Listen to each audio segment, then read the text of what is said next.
La tendance est toujours à la hausse à la bourse de Paris avant l'ouverture des marchés américains.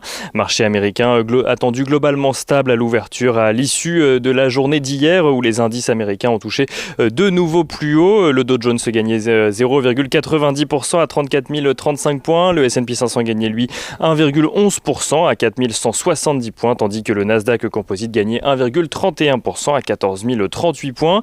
Les investisseurs américains qui découvriront à 16h l'indice de confiance de l'université du Michigan, mais qui avant cela ont pris connaissance de statistiques venues de Chine ce matin. L'économie chinoise qui bondit de 18,3% au premier trimestre 2021. Une progression record mais qui reste cependant inférieure aux attentes des analystes.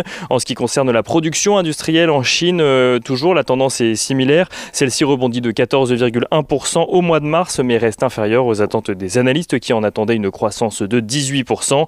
Les ventes au détail, elles, surperforment en revanche et affichent une progression de 34,2%, soit largement au-dessus des attentes des analystes. Aux États-Unis à présent, on note que les rendements obligataires reculent toujours après avoir touché un creux à 1,56%. Ils sont à présent aux alentours des 1,58% depuis ce matin.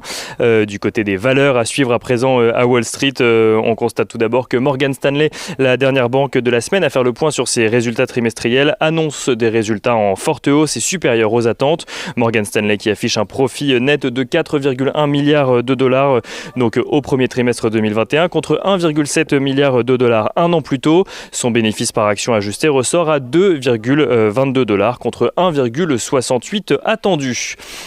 Mais au-delà des banques, Alcoa, le producteur d'aluminium, affiche de son côté un profit net de 175 millions de dollars, soit un bénéfice par action de 93 cents contre 80 attendus, mais surtout contre 43 cents un an plus tôt, soit près de la moitié. Son chiffre d'affaires dépasse lui aussi le consensus à 2,8 milliards de dollars. Et on notera également aujourd'hui que JP Morgan annonce une émission obligataire pour 13 milliards de dollars, la plus importante levée de dette par une banque à Wall Street.